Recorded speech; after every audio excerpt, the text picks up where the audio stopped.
નમસ્કાર. વિશ્વ આદિવાસી દિવસ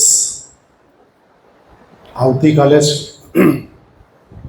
એના આગળના દિવસે આપણે કાર્યક્રમ યોજ્યો છે. એમાં ઉપસ્થિત આત્મીય અને પરમ આદરણીય એવા ભાઈ શ્રી ઉત્પલભાઈ, પરમ સ્નેહી અને પરમ મિત્ર એવા ડૉક્ટર ચેતનભાઈ, મારા અંગત મારા ફેમિલી ફિઝિશિયન્સ ડૉક્ટર એવા ડૉક્ટર ધર્મેશભાઈ, મારા વાઇસ પ્રિન્સિપલ ભાઈ શ્રી મહેશભાઈ, ભાઈ શ્રી હિતેશભાઈ, તમામ અધ્યાપક મિત્રો અને વાલા દીકરા દીકરીઓ, વિશ્વ આદિવાસી દિવસ આવતીકાલે છે. કદાચ એનો નજારો તમે તમારી બસે પણ આખું ડાયવર્ટ લેવો પડે એવું તમે આવતીકાલે નવસારીમાં નજારો જોઈ શકશો. એને માટે જ આપણે આવતીકાલે ચેતનભાઈ, ઉત્પલભાઈ આપણને પ્રાપ્ત ન થઈ શકે, બહુ સ્વાભાવિક છે, કારણ કે બિઝી હશે. એટલે આપણે આજે તક ઝડપી લીધી છે, એવા મહેમાનોને પ્રાપ્ત કર્યા છે. આદિવાસી એ મૂળ ધરતીપુત્ર છે, એ જમીન સાથે જોડાયેલો વ્યક્તિ છે. અને ઉત્પલભાઈ કહેતા હતા કે લોકો જાતે જંગલોમાં ફરે છે અને કેટલીય વૃક્ષની પ્રજાતિ એવી છે કે જે નષ્ટ પામી છે. એ લોકોની શોધીને જાતિ ફરી પાછી પર્વતમાળાઓમાં રોપે છે. એટલે મૂળભૂત જે કામ છે કરવાનું, એ કામ આદિવાસી આજે પણ કરે છે. આદિવાસીના રીત રિવાજ જુઓ, એનું કલ્ચર, એનું સંસ્કૃતિ જુઓ.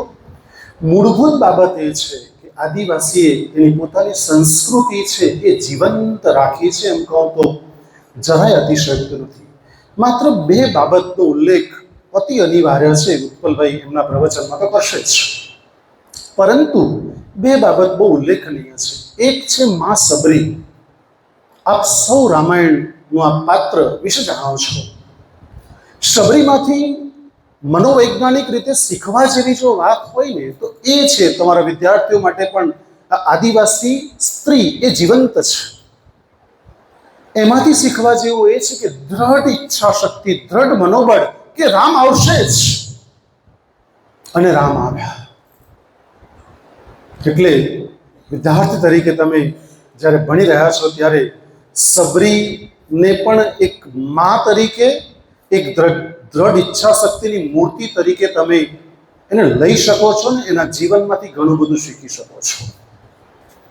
બીજું, એકલવ્ય, જેણે ગુરુ દ્રોણે ના પાડી દીધી.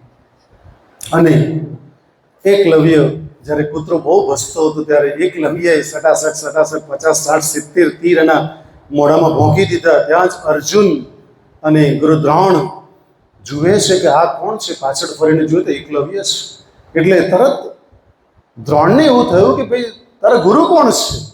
બહુ સ્વાભાવિક અને સહજ રીતે પ્રશ્ન થાય છે, કારણ કે હનુમંતને જ્યારે મકરધ્વજ મળે છે ત્યારે જે એ લોકોનો ભેટો થાય છે અને મકરધ્વજ જબરજસ્ત સામનો કરે છે હનુમંતનો, ત્યારે હનુમંત પણ કહે છે કે તું કોણ છે, તારો પિતા કોણ છે?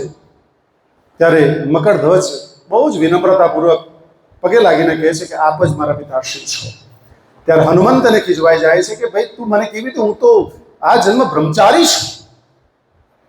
ત્યારે એમણે કહ્યું હતું કે તમે જ્યારે લંકા દહન કર્યું હતું અને જ્યારે તમારી પૂંછ દરિયામાં ડૂબાડી હતી અને ત્યાં જ તમને પસીનો બહુ થયો હતો, એક પસીનાનું બંધ મગર ગળી ગયું હતું અને તેમાંથી મારો જન્મ થયો, તે મકરધ્વજ છે, આપનો સંતાન છું. એટલે હનુમંતે પણ સ્વીકાર્યું કે આટલા બધા સાથે મેં યુદ્ધ કર્યું, પણ તારી જેવો બાહુબલી મેં પ્રથમ વખત જોયો છે. એવું જ ગુરુ દ્રોણે પૂછ્યું કે તારો ગુરુ કોણ છે? એટલે નજીક લઈ જઈને એની મૂર્તિ સ્થાપેલી એકલવ્યએ, અને એની મૂર્તિ બતાવી કે આપમાંથી વિદ્યા પ્રાપ્ત કરે છે. કહેવાનો ભાવાર્થ દીકરાઓ એ છે, આવા તો કંઈ કેટલાય પાત્રો એવા છે જે આદિવાસી સંસ્કૃતિને જતન કરવાનું, જાળવવાનું કામ કર્યું છે. તો આજના આ શુભ પ્રસંગે વિશ્વ આદિવાસી દિવસની હું શુભેચ્છા પાઠવું છું.